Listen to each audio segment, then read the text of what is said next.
Astăzi este ultima noastră zi de antrenament, am avut doar 3 zile de antrenament. Eu zic că ne-am descurcat destul de bine așa pentru primele 2 zile.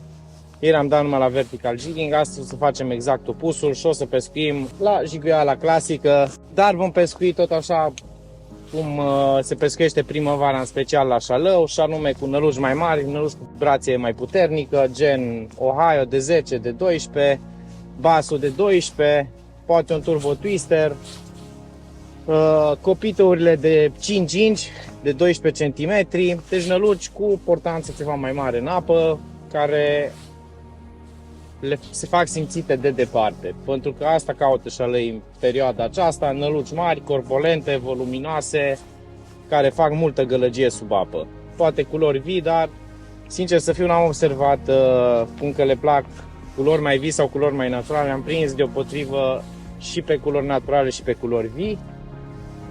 Țineți-ne pe unii și haideți să vedem ce o să facem. Dacă vă plac acest episod, nu uitați să apăsați butonul ăla de like, să dați un subscribe. Astăzi o să avem vreme ceva mai agitată, locurile vor fi puțin mai greu accesibile. Noroc că avem barca mai mare, trebuie să ieșim să vedem ce se întâmplă încolo.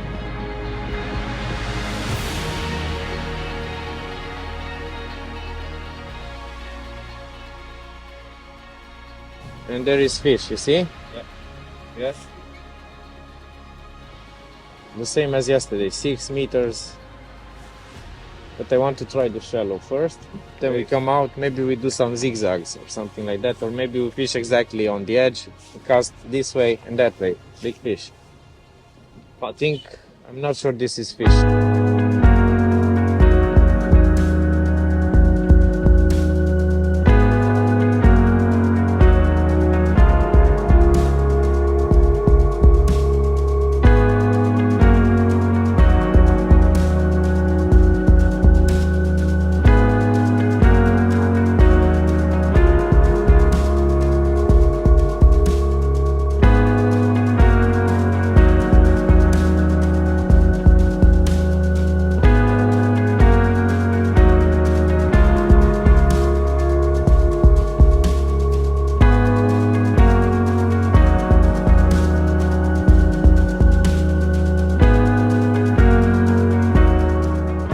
This is an Oklahoma, 18 centimeters. This is specially designed for vertical jigging and it works really well. You can fish it, I think, from 25 to 50-60 grams depending on the situation.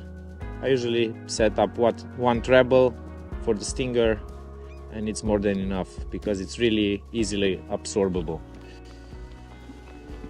Let's catch some fish.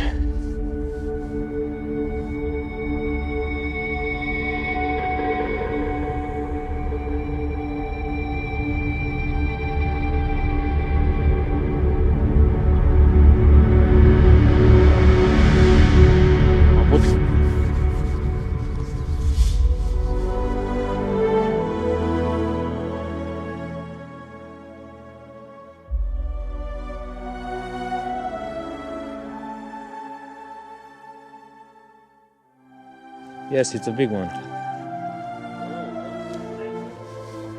I think this is what we have to look for, areas without boats. Didn't feel so big first.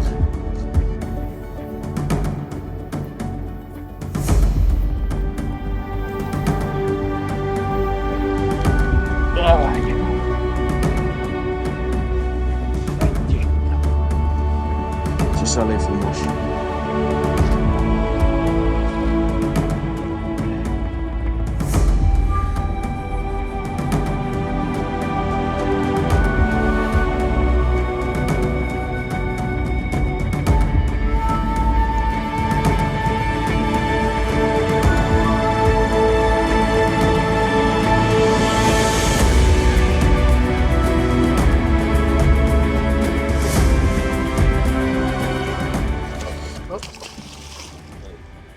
Nu i-am dat drumul. Ok? Great. Looks like a nice fish. No? Ah, a soft rod, ok. Se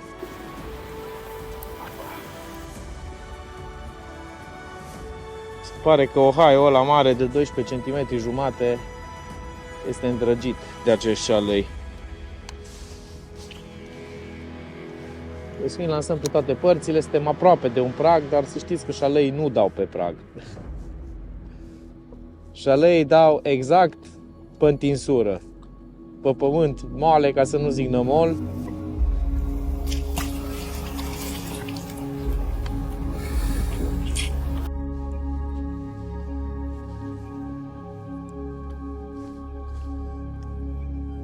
Am avut. This is a good area.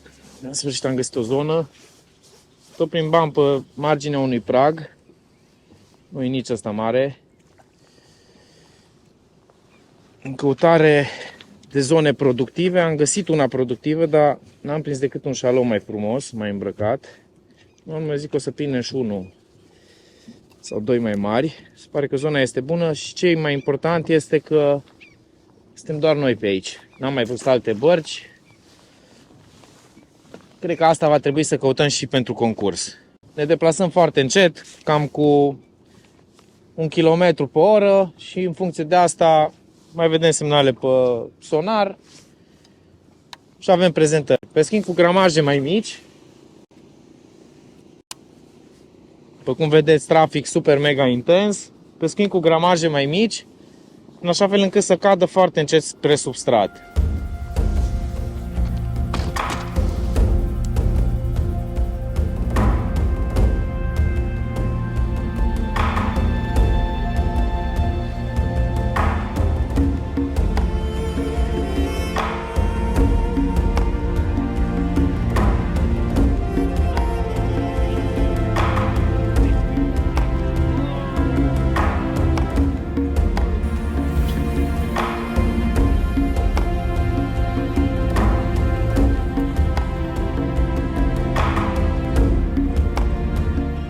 Spre deosebire de pescuitul de la noi din țară, aici nu sunt așa mari diferențe de substrat, adică peste tot pe unde ne-am oprit e ori pământ, ori nămol, deci nu prea este zonă cu structuri tari, gen pietre,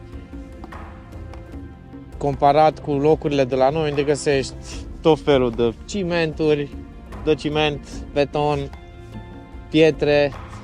Într-adevăr, și aici malurile sunt pietruite, dar unde malurile sunt pietruite, apa are jumătate de metru, 1 metru probabil adâncime, ceea ce ar face foarte dificil pescuitul. Cel puțin acum, cât apa în care 7,5-8,3 grade. Oricum, trendul este ascendent, adică se încălzește apa, așa că s-ar putea ca în următoarele zile sau pe când începe concursul, ca peștii să fie mult mai activi. Probabil că ați observat în imagini că toate malurile din zona aceasta sunt presărate cu eoliene, dar se știe că Olanda este țara eolienilor, este principala lor sursă de energie.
Ușutăm cu California, se pare că e o zonă mai prolifică. Ce pe distracția pe ziua de azi.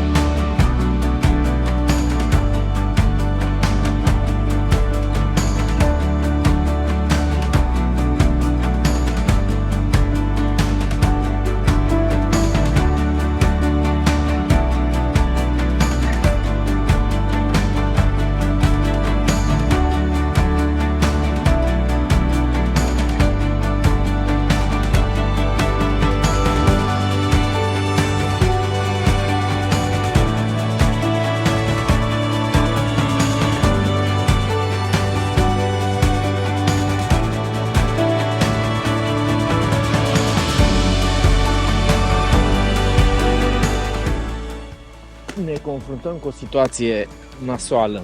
S-a oprit vântul, nu mai este nici curent. Cum e mai bine să ne inactiveze toți pe ăștia? Avem o grămadă de urmăriri, suntem pe o zonă cu super mulți șalei, avem urmăriri și câte 30 de secunde, un minut ne urmărește Neluca, dar fără să... Și mergem să căutăm niște zone cu curent. Poate activăm niște șalei astăzi.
Dacă ieri am avut o zi bună și am prins șalei din toate pozițiile, astăzi nu mai stau lucrurile chiar așa, pentru că vântul bate din direcția opusă.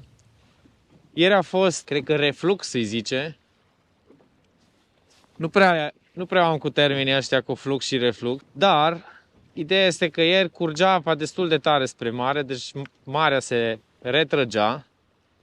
Și astăzi, din cauza că bate vântul dinspre mare, curentul este mult mai slab, spre deloc.